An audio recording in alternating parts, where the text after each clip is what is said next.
Can plants be kept in the bathroom? What about that dark corner of the bedroom you've been meaning to decorate for a while? Is there really such a thing as low light plants? And why am I wearing this sparkly shirt? Well, the answer to all those questions is light, because light is the single most important ingredient for plants. To understand light is to know how to keep a plant alive. In this very first episode of A Planter's Daughter, I'm going to help you understand the right light for your indoor plants so that the next time you go out and buy a plant and bring it home, you know exactly where to put it in your house without the help of any light meters or fancy apps or even Google and YouTube. So let's jump right in.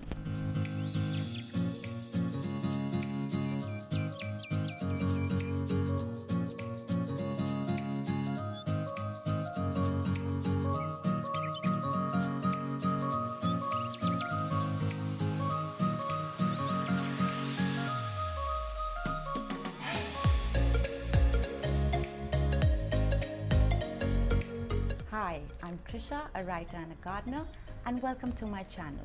If you're new here and you like this video, be sure to hit that subscribe button to keep yourself updated on all the plant information I'll be putting up weekly. Now let's begin. Why do gardeners make such a fuss about what kind of light their plants receive? It's because light is crucial for plant growth. Plants convert light into food and energy in a process called photosynthesis. Therefore, good light equals beautiful, healthy plants. Take a look at this picture. Here are two plants of the same variety that I planted at about the same time. One grows on my north-facing balcony and the other grows near my south-facing window. It's easy to see which one receives more light. Without proper light, plants will grow slowly.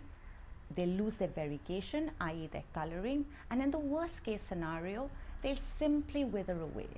So we need to give our plants the right kind of light if we want to keep them not only alive, but also beautiful and healthy.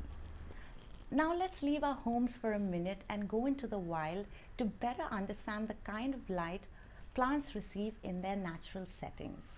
In the outdoors, plants get light, direct and indirect light, all day long. Even plants that grow on the forest floor and don't get direct sunlight still receive ample light to grow into healthy specimens. But light inside our homes is a totally different story. In most homes, unless you have like a multitude of windows, doors, and maybe a skylight, we receive 50% or less natural light than the outdoors, and also for a shorter duration of time. So what can we do about it? Before we get into solutions, we need to understand one crucial thing about indoor plants, and that is that there is no such thing as indoor plants. You heard it right. All plants belong in the outdoors. But that being said, plants have over time evolved to adapt to our environments. Plants are clever like that.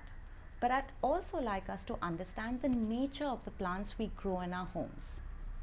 90% of indoor plants are tropical by nature, meaning their original native habitats are usually in the tropical parts of the world like Southeast Asia, India, South and Central America, and parts of Africa.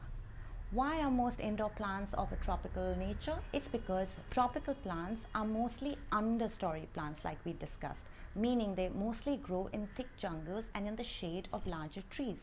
Tropical plants are also mostly evergreen perennials, meaning they grow year-round, unlike flowering or fruiting plants. These two factors make tropical plants ideal for our homes. But let's get back to light for now. So what then is the best light for indoor plants? The information out there is vague and confusing, and that's why light can be an especially frustrating subject for an indoor gardener. According to most literature, most indoor plants need something called bright indirect light. But what does that even mean? How bright is bright really? Then there are others who will tell you that the best light for indoor plants is one in which you can comfortably read a book in. But that doesn't help either. For example, I have really poor eyesight and I need more light than someone with perfect eyesight to read a book. This means that the light we see and experience is subjective and relative, and this is more so for plants. Plants experience light very differently from us humans. We need light to see and regulate our sleep cycles, but plants need light to make food. So none of those parameters actually help us in gauging the kind of light that our indoor plants require. But there is a secret to getting it right. This is what I've learned. There are a few things you can do to decode a plant's light requirements in your home. And the first step involves figuring out the orientation of your home. I want you to look around your house and figure out just one thing. Where does the morning sun hit your home? Once you do that, you'll know where east is. And by that logic, you'll also have a map of light for your entire house. Why do you need to do this? It's because unless supplemented by grow lights, of which there are very few good quality or even affordable ones in India, all our indoor plants should ideally live near sources of natural light that come in through our windows and doors if they are open. East facing windows and doors bring in gentle morning light, while south or west facing ones will bring in more intense light for a longer duration, especially in the summer months. On the other hand, a north facing window or a door will bring in milder light. Once we know our home's orientations, it will automatically help us decide what plants to place where. For example, a cactus, which is a sun-loving plant, will be happier in a west or a south-facing orientation because it needs stronger light, whereas a fern or a philodendron will be okay in an eastern or even a northern placement. But our home mapping exercise isn't over just yet. Now go back to those windows and doors and look outside. What do you see? Is there a giant building or a tree blocking the light, or do you have a clear view of the sky?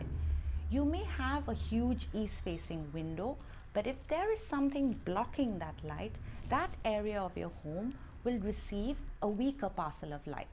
So this may not be the perfect place for your cacti and succulents, but your shade-loving plants won't hate you for putting them there. This brings us to the most important point that not only explains the kind of light your indoor plants require, but it also explains that vague term, bright indirect light.